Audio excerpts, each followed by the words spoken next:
relates to some other element. The matatu sector is a major contributor to where a hawker will be, and the two go together. If a matatu is not dropping anybody on Tomboya Street, you will not find a hawker there. It is where the terminals are.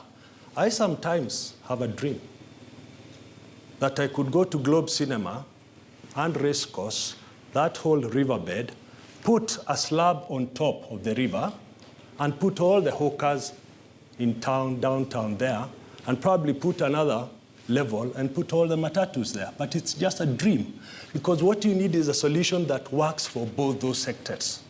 Indeed, a third sector of boda boda actually thrives from where a matatu drops somebody, that person buys from a hawker, and then they need a boda boda to get to their house. So there are sectors in the city that you need to discuss. Engaging them, I've heard they have solutions. The biggest failure is that those solutions are not implemented. All right. Thank you very much, Mr. Kenneth. And thank you for giving me some extra seconds for the first time. Well, maybe there's a benefit to being vague. Huh? all right, Mr. Miguna, we have to finish this. We have to finish with you on this segment, and you talk elaborately about vetting askaris and firing some of them and that sort of thing. How exactly do you intend to do that? Before I get there, I think you would also extend me the same courtesy. Your 2 minutes begin now. It would not be on the basis of what my friend Sonko says, that because they are incumbents. The three gentlemen have no manifesto. They are talking of dreams. Some are having dreams. Some are talking about non-concrete things. You see, this is the problem. At least me, you can refer me to specific pages and issues I've outlined in my manifesto. So I'll tell you this. Vetting is exactly what we are doing here. You are vetting the three leaders who would like to be appointed. You call people in, you ask them questions. You appoint investigators to look into the background and activities of someone. You get reports, you act on reports. That now is a leader. But these gentlemen, for example, Sonko does not even know that Exchequer only gets money from taxpayers. He thinks there is government for Exchequer that comes from the air. There is no such thing. So I will deal with revenue generated from the people. My friend Kidero, his Kidero Foundation has been deregistered because of money laundering. I will use the money he was money laundering in order to train the kanjos that need training. My friend here got a house, a free house at Kiuna Estate that he lives in now from Kenyari. It's a fact. He says he hired Professor Nyang' Nyong'o, and he did not mention it was with Professor Apollo Njonjo, went to court challenging him from selling Kenyari to a Zimbabwean company. And it was stopped. No, they have talked. I did not have a right of rebuttal when they spoke. So let me finish here. The center of this problem is lack of integrity in leadership. But you mentioned him specifically. Yes, I did, and they mentioned me specifically. It's only fair that No, but can I finish? It is only my 2 fair minutes that is not over, and you're cutting into it. Can I respond? You're cutting into my 2 minutes. You is a rebuttal. Can I finish my statement? Then there will be a rebuttal. You will get it back, Mr. No, Miguna. but can I finish? You will get it back. I've not finished your answer. You will get it back. You mentioned Mr. Kenneth very specifically. Joe Ageo, sometimes being a motor mouth is not a solution to our problems. And I want to be very specific. I want to take on Miguna head on. Let him produce the details of the house. Either that house was indeed bought from Kenyari, because I have never bought any house from Kenyari. And you know, this rumor mongering will not help him. He needs to go out and campaign instead of rumor mongering. And I want to be specific here. We raised the money for the legal fees that Professor Anyang' Nyong'o paid to stop. We are senior staff of Kenyari. He was in Canada at the time. Fighting that for was your 15 freedom. years. Fighting for your freedom. You're not fighting. The gentleman on my right could not have been fighting for freedom in Kenya, in Canada, in Toronto, for two obvious reasons. You were in Kanu. If I wanted to talk about it, we also know that he's had cases of molesting ladies in Toronto. Let me, right? Okay. And we are aware about it, and we can table the documents when he wants. So Thank we you, know about these things. Mr. Miguna, then I'll come back with you. No, I have to. Yeah. Number one, Can I also there is a court order issued by the High Court against Peter Kenneth in his attempt to sell Kenya Re to the Monarch Insurance Corporation of Zimbabwe for 800 million shillings, when Kenya Re was worth more than 2 billion shillings. That's a fact. We financed the case. It is in the Hansard, and he cannot come here and try to play dances and dreams. So that's number one. Number two, Peter Kenneth was removed from Kenya Re by a High Court order and the Hansard resolution of Parliament, pick and pack. If you did your work as the media, you would have brought the documents. I can bring them if you want. Please do. Peter please Kenneth do. failed. Please do. No, please please do. let me speak. Because I kept quiet when you're speaking. Okay, Mr. Kenneth, please. Peter Kenneth is the one called the jiggered mind in this book, because he fought a hardy Kenya from fighting jiggers in Gatanga. Now come back to what he is raising. Miguna, can I just 2 minutes, because your time is up. We'll come back to you. He mentioned me in relation to Canada, and I need to get just 1 minute. Yes, that is the rebuttal I want you to have. Yes. Not your continuing statement. Now, everybody knows Miguna has been practicing law for 23 years in good standing. No criminal record, no citation from any law society. If Miguna was a criminal like they're presenting, I am in good standing with the Law Society of Kenya. I'm in good standing with the Law Society of Upper Canada. I have never even been subject to disciplinary proceedings. So just talking, this man only got to where he was because he was somebody's squeeze in Kanu. But the man had failed fundamentally in his school. He had not finished school. He got E's. There was no reason why he was the head of Kenya Re. This man is a total failure. He's selling beauty.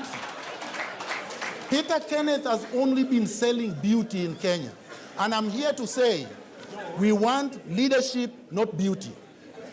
Could I just say one thing, please? Audience, I'd like to remind you that we have a debate going on, and we have indicated that people should, yes, let us give the candidates time to discuss the issues of Nairobi. Here? So you have 1 minute, and then we'll come back to the next segment, because we need to Miguna run. has mentioned a few accusations. I challenge Miguna. If he's a man enough, if he's honest enough, one, to produce a court order that asked me to leave Kenya Re, because it's important for the audience. It's important to know who is selling the trade. I said produce it. It is there. It is Mr. important. Miguna, please. Number two, I challenge Miguna because he was an advisor to the Prime Minister in 2013. I presented my academic. That's wrong. I presented my academic credentials for the IEBC. I challenge Miguna, in fairness and honesty, to produce my academic details if he's honest enough. So that this audience here... They are horrible. Mr. Miguna, please. Allow me, let's not make this... Proceed. Can we make this debate about facts? Can we make this debate about facts? These are facts. Because these lies is what he's selling to Nairobi. These are the lies he's selling to Nairobi. And I can tell you, this guy, he produced a book and told somebody many things. When he went to launch the book, you have not read he said... Mr. Miguna, I take great exception to you jumping in when everybody is speaking. So he wrote it is important to respect. Yes. So he wrote a book, and then eventually he said very many things about people. When he launched, he said, "Come, baby, come." That night, he took the first flight out of Kenya. That's a lie. All right, gentlemen, we have to move to the next segment of the debate. And maybe give us a minute each to respond. when you respond to the, because we really have to bring this to a close. I think that's fine. Just give us a minute to respond, then you can go to the next section. You and I am quite interested about this alliance that you have here. Joe, thank you very much. About the foundation. I think we need to deal with facts. Some of the things that my colleagues are saying they're going to do have already been done. The new constitution was about devolution, and we've devolved the county services. We have 17 sub-county administrators. We have 85 ward administrators. We have environmentalists in all the sub-counties, and we have planning teams in all the counties. Some of the things that Mr. Peter Kenneth Singh is going to do are already done. The next thing is saying that the hawkers are only in where matatus are. It's not true. This tie I bought in Minipub in Nairobi West from a hawker. Thank you. Mr. Sonko. Oh, thank you, Mr. Geo. I think at this point we don't have to blame Mr. Miguna, because I have allegation that there is something wrong with his encephalon, or rather medulla oblongata.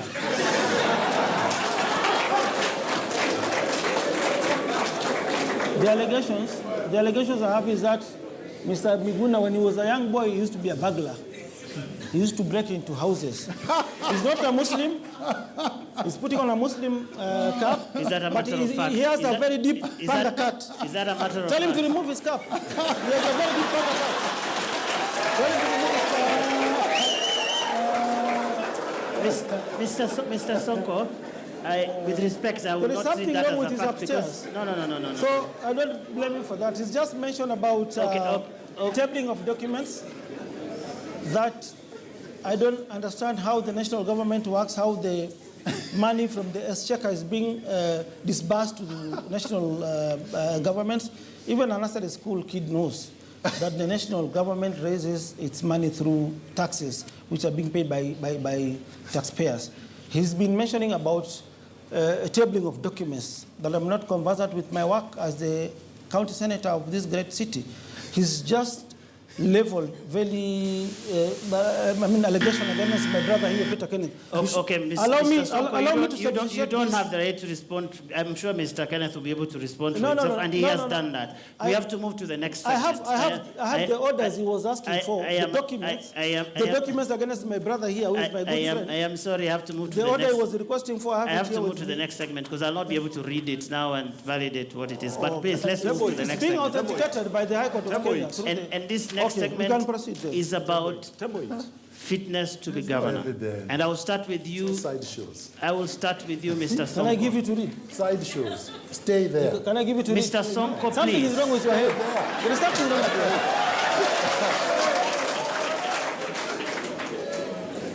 Something is wrong with you upstairs, my friend. Now look at Okay, Mr. Sonko, the next segment that we are going to is fitness to be governor. And the first question goes to you. As a governor, you will need to be completely familiar with this job that you're going to take, but also the legal environment in which you're going to operate. So as a governor, what are those laws that you hope will be guiding you in your role as the chief executive officer of this city? I went to school. I recently graduated in Kemo. I did Bachelor of Business Administration where I scored a second-class degree. I did strategy management. I did management of accounting. So I've got... That's not the question. Mr. Miguna, please. I ask the questions. Okay, Mr. Sonko, proceed. I will apply the knowledge and skills I got when I was a student at Kemu. Maybe my parents were not rich enough as their parents. They went to Harvard, they went to, I don't know, the States. Me, I just studied here locally in Kenya. My kids went to local schools here in Nairobi. So I'll just apply the skills I learned from the university here in Kenya. So you will not be guided by the Constitution? I will be guided by the Constitution. I did governance and ethics. I'll be guided by the Constitution. I will obey the Constitution. Unlike my brother here, who has defied the Constitution when he was in charge of the county. So I will abide by the county the laws, the national laws, the Constitution. The Constitution. For instance, I don't want to repeat myself, but for instance, the monies which we get from the national government, the law is very clear that 30% of that money should go to development. My brother here has not done that. I'll ensure I follow the law in serving the great people of Nairobi. Another thing, I have brought in a deputy governor who is a technocrat, who has been the chairman of Kenya Association of Manufacturers, who understands. So who will be the governor of Nairobi? I will be the governor, but some of the duties I'll be delegating to my deputy, who is a technocrat, who understands some of these problems. I will be in charge of the political administration side of running the county affairs. Thank you. Mr. Miguna, we'll come to you. The job of governor requires a considerable degree of managerial experience. In your career, you have practiced law, you have unsuccessfully run for political office, you've served briefly in the Prime Minister's office. In all this, where would you say you have drawn the experience that you hope to bring to this job? First of all, it is untrue that I've unsuccessfully run for political office. But I'll answer your question directly. Well, you sought nomination. It is a fact. Yeah, but that's not running. Running is what we are doing now. No, you ran for the party ticket, yes, and you did not succeed. But seeking nomination is not running. All right, fair enough. I want to be clear. Proceed. Yeah, so number one, the three gentlemen have no managerial skills either. All they know is how to steal. But let me answer you. The best managerial skill is the ability to start a company and manage it. And I have run my law firm from the scratch for 23 years. I started my law firm in Canada, and it is not a joke. It is not like here, where you use technical know-who or your relatives in power to get clients or to be able to run it. And I've run it consistently for 23 years, successfully. That's how I earn my living. Anybody who tells you that somebody who runs a law firm is not running a company does not know what they're talking about. A law firm is a business. So it's a company. There are employees, there are overheads, you have to generate revenue, you have to stay afloat. So that I know. I know the bottom line of running a company. But the most important thing is this, which you are losing in your question. When Jomo Kenyatta came back from Britain, he had not run a company, and he became president. When Nelson Mandela came out of jail after 27 years in Robben Island, he became the president of South Africa. He had not even run a law firm. When Barack Obama became the president of the United States, he had not run any company. The only thing these people had in common is that they had integrity, they had vision, they were committed to the cause.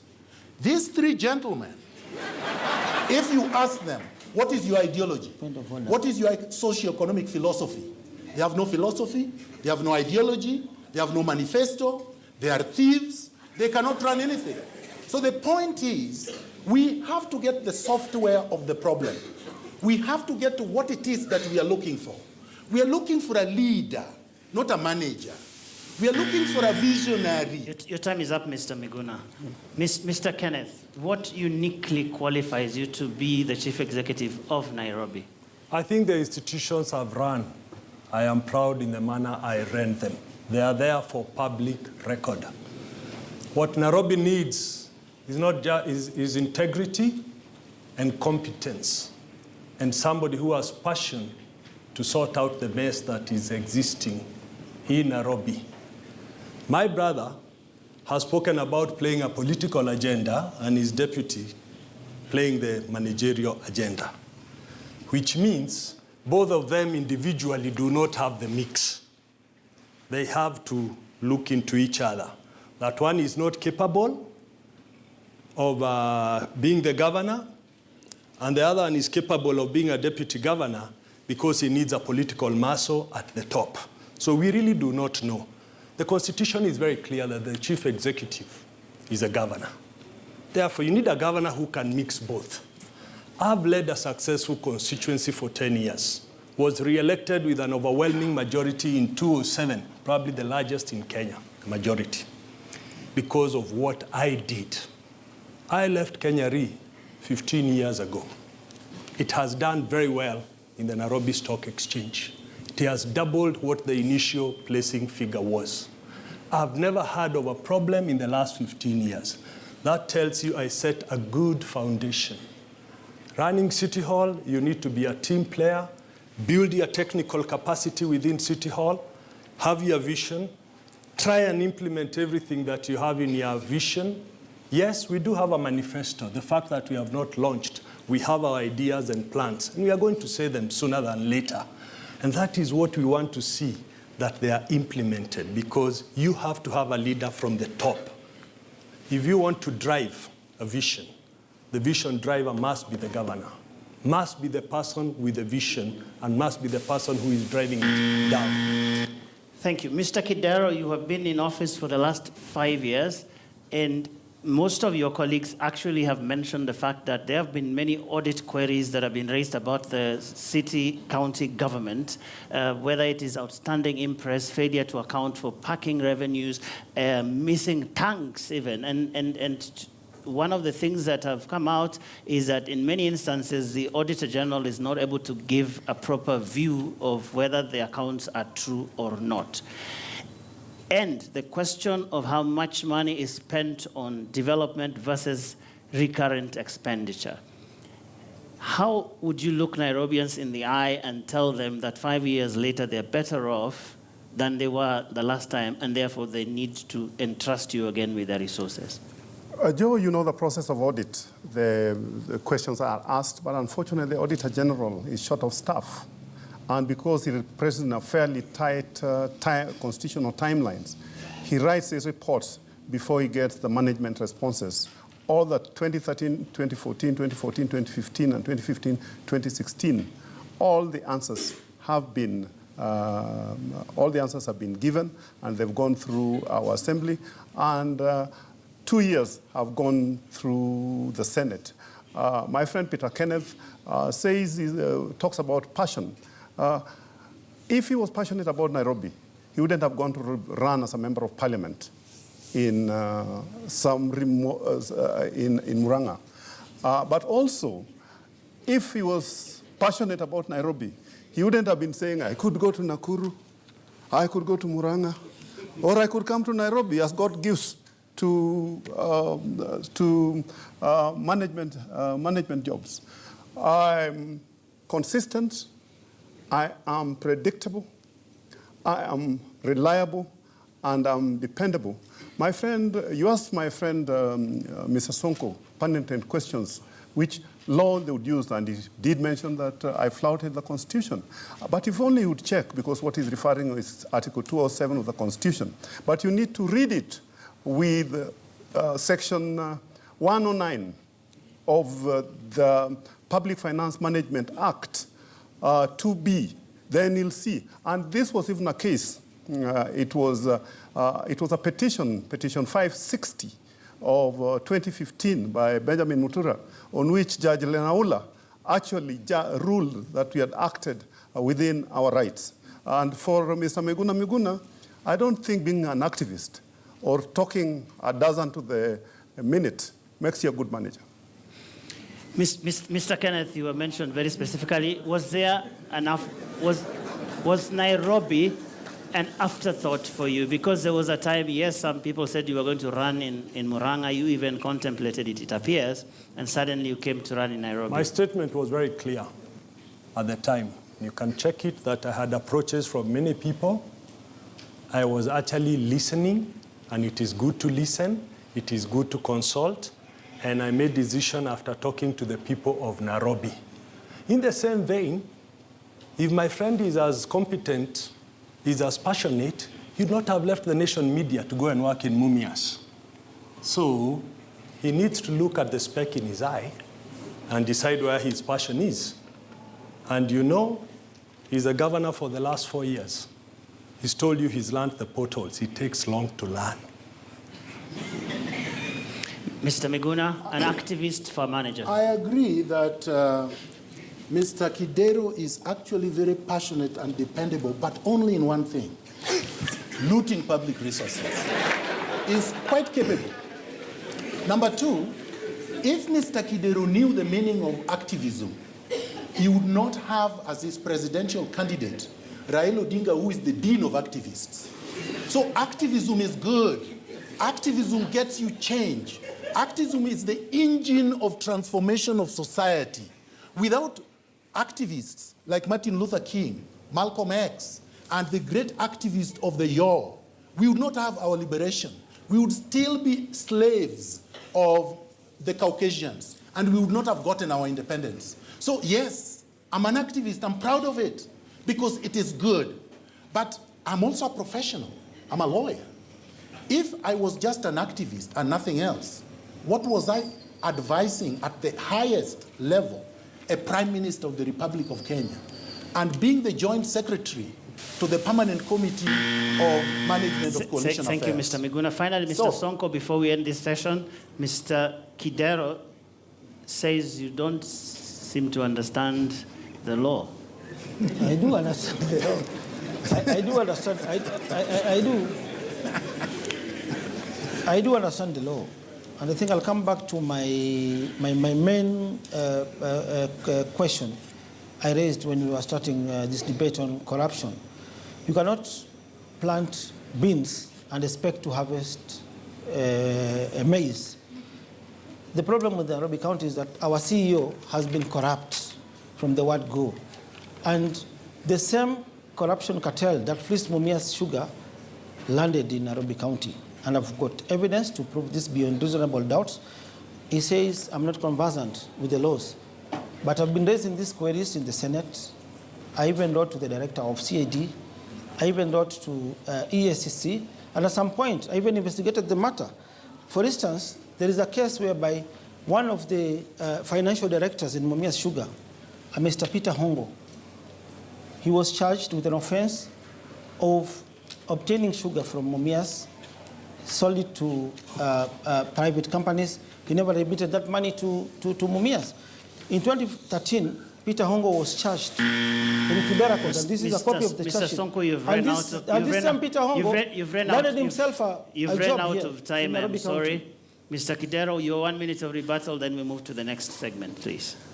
I think, my friend, Honorable, my Senator Sonko, would have told you that the Constitution is a prime document, the Procurement Act, the Cooperative Act, the Water Act 2002, revised in 2010, and the new act which has been challenged in 2016. He would have talked to you about the Education Act. He would have talked to you about the Health Act, which he didn't, and obviously as a senator, he knows those are the prime documents that you need to be conversant with as a governor. Last but not least, on issues of being a criminal or being corrupt, I've never been handcuffed in my life.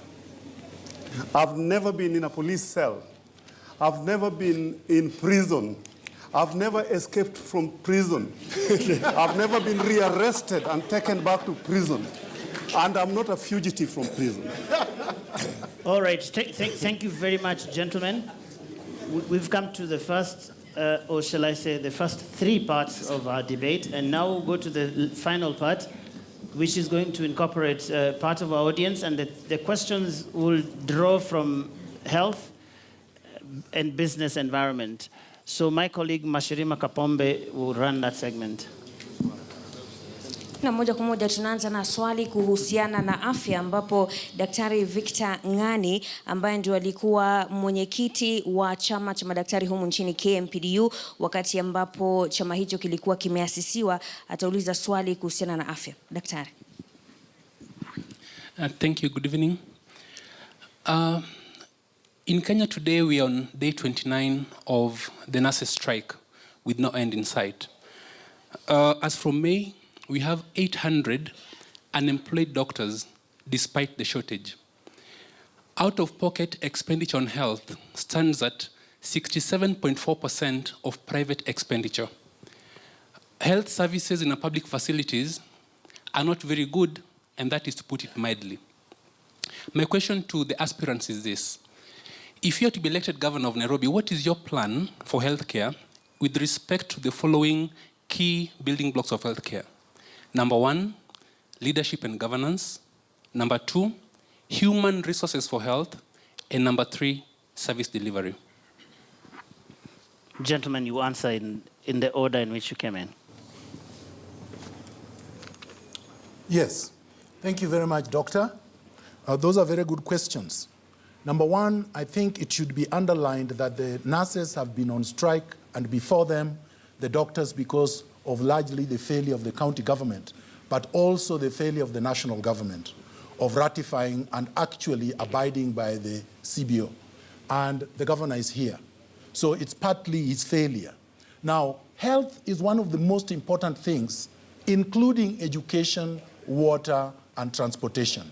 And in many countries, and countries I've lived in, such as Canada, there is universal health care. It is universal to everyone, and it is derived from taxes. I believe that a visionary leader of Nairobi must get quickly into negotiations with the national government so as to find a solution that would address healthcare that would be universal, that would be from Mombasa to Kisumu, and it would have benchmarks. All doctors must be employed. The ratio between a doctor to a patient in Kenya is so big, is so large, that one doctor probably takes care of more than 10,000 people. That is unfeasible. It cannot work. Doctors must have good pay. I was bleeding the other day when I saw that doctors, the least paid doctor, even after the ratification of the agreement, is 212,000. And the highest paid is 812,000. That is just obnoxious, because a doctor goes to university for 7 years, and then an MCA who has not even gone to college earns more than a doctor. All right. So would you extend just 1 second so that I can complete? No, please. We have no time. Thank you, Doctor. And I know how frustrating it is with your Hippocratic oath. I grew up in this city when the facilities were working and functioning. And I've toured 40 wards out of 85 wards in the last 1 month. And the story is the same.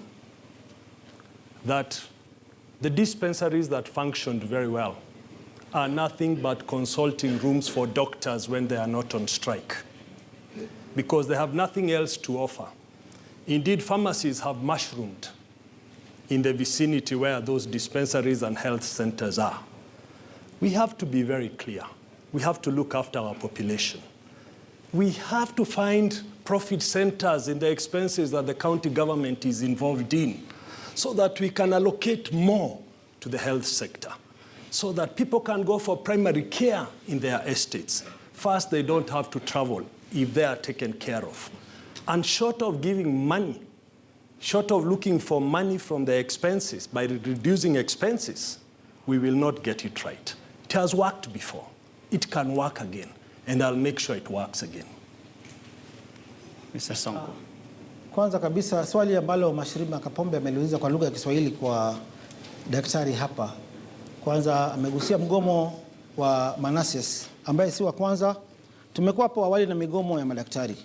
Lakini kitu ningependa kuchangia hapa, sisi viongozi hatuko serious na hii mambo ya migomo ya madaktari na manases, kwa sababu sisi tuko na mabima. Kama mimi niko na bima ya milioni 10. Huyu ndugu yangu ako na bima ya kama milioni 20. Hajali maslahi ya Wakenya wengine, ile shida ambayo wanaendea wakati huu mgumu ambao manases wako kwa hospitali. Watu wakubwa wale wanakuwa affected ni 70% ya population ya Nairobi. Wale wako kwa vitongoji duni, wale wako kwa vijiji ambao wanatuangalia saa hizi, wale ndio watu wanapata shida. Kwa mfano, ndugu yangu, sasa tuko na hospitali za sub-county hapa Nairobi. Nyingi ya hizi hospitali hazina madawa. Na nitarejelea tu sababu pesa tunaipata kwa njia ya kodi ile tunalipisha wakazi wa Nairobi, na ile pesa ambayo tunaitoa kwa serikali kuu. Hii pesa si ati hailetwi, inaletwa. Lakini shida kubwa ni ufisadi. Sasa kama Pumwani Hospital, hata mama wakizaa na serikali kuu iliondoa malipo ya kuzaa hospitali ni bure, Wamama wengi wanapozaa hapa Nairobi County hupoteza watoto zaidi hapa Nairobi County kushinda hospitali zile za vijiji huko West Pokot, huko Turkana, kwa sababu ya uzembe na ufisadi hapa Nairobi County. Ukienda hospitali zetu za Nairobi County hazina dawa. Ukienda hospitali zetu za Nairobi County hakuna vifaa sababu ya ufisadi ya ndugu yangu hapa Kidero. Yeah, thank you very much. I am in touch, and I feel for doctors, because the reasons that the doctors have given for going on strike is because they want better conditions to work in, but also to be able to offer better and more professional services to their patients, something which I wholly support. Resources are supposed to follow function, and when the health services was devolved, 80% have gone to the counties. But you find that the financial resources that go to the counties is 50%, which is not in line or consistent with the functions that have gone. So I think, for us in counties to be able to give better services, we need that extra 30%, which is being retained by the national government to come to us. And I think being a doctor takes the longest time. It also the most rigorous course because they take the best students. And as they say, you can create the best place in the world, but it takes people to make it work. We must support our doctors with better resources. Of course, I don't know how my friends here will do that or get the resources to do that when they say they're going to get rid of taxes. We are the only county that supports every doctor who wants to go back for postgraduate, be it pediatrics, be it surgery, be it obs and gynae, And for the nurses, I think in Nairobi we have to cut. All right, Dr. Kidero, let's take the next question, please. Sasa swali la pili litatoka kwa Daktari Duncan Irungu ambaye ni mhadhiri mkuu wa chuo cha biashara na uchumi katika chuo kikuu cha Daystar. Swali hilo ni kuhusiana na ajira au ukosefu wa ajira haswa kwa vijana. Daktari. Thank you. Unemployment in this great country starts at 40%. That is the most recent publication release we've got from Kenya National Bureau of Statistics. Coming to Nairobi County, 70% of youth in Nairobi County are unemployed. What will you exactly do to create an environment that which bleeds jobs in both formal and informal sector? Of course, you've talked about hawkers. But when you look at the informal sector, though 85% of employment comes from there, it generates less than 15% to our GDP. How do you create significant jobs? Okay, please get through to your question. Thank you. All right, Mr. Miguna. Yes, actually I will correct your figures. The figures are these. 700,000 Kenyans are employed by the government, both the national and the county governments. 1.4 are in the private sector and 2.3 are in the informal sector.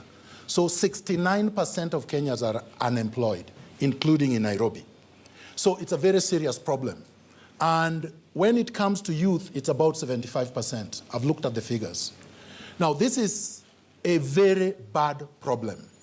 And this is why I've come up with an infrastructural based manifesto that will build roads, build light rail. People say it cannot be built here. The Ethiopians have built it in Addis Ababa. The Tanzanians have built it in the last 2 years. It is in every major city. This will create hundreds of thousands of jobs, will enhance skill base of the youth. I would like to build a subway system. The latest one was built in Madrid. I think I am suspicious of that. All right, Mr. Miguna. Let me make it clear that for this question, every candidate will have only 1 minute so that you have another minute for closing statement. No, but you extend a bit of latitude to my friends. You can do that in your closing statement. Yes. Mr. Peter Kenneth, you have a minute. I really feel for our young population in our country. Having visited Dandora, Korogocho, Embakasi in the entirely, you get a whole lot of frustrated young people who are educated and cannot get any employment opportunities. And it's a time bomb waiting to tick.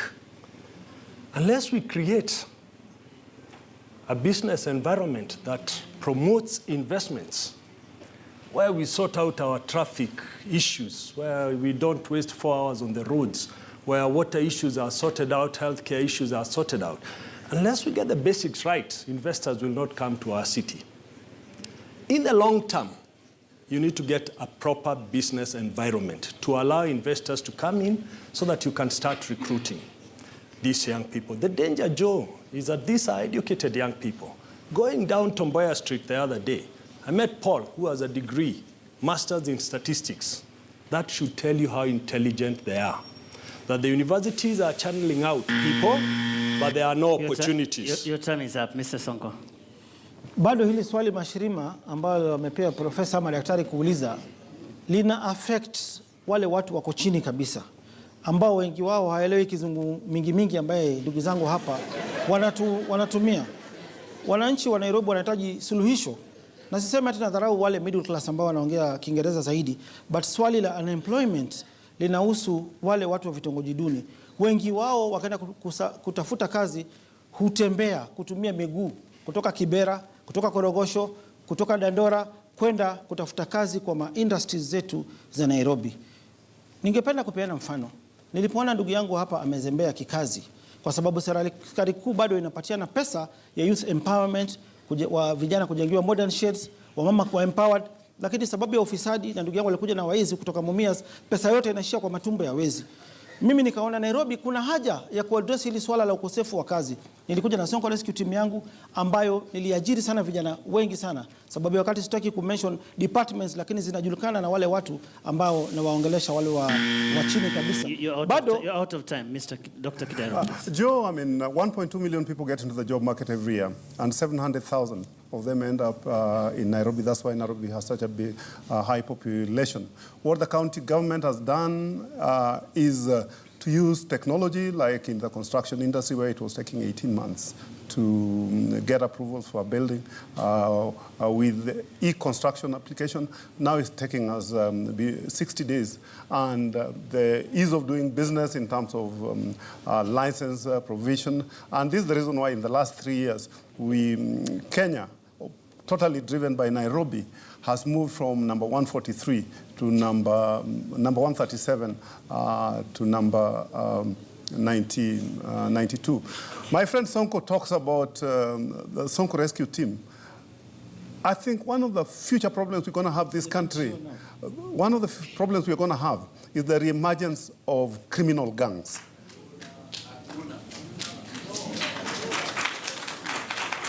Is the reemergence of criminal gangs. Because when you have people whom you don't pay... Mr. Kidero, you're out of time. Can I gentlemen, we have to bring this debate to an end. It has been 90 minutes. And for the next couple of minutes, I'm being told that I could take one more question.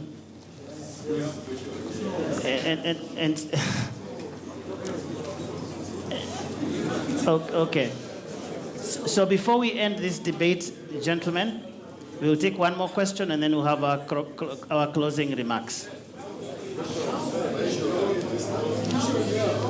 Hili swali ni kuhusiana na ujenzi na makao, na nadhani mwenzangu Sara yuko karibu na yule ambaye anastahili kuuliza swali hilo.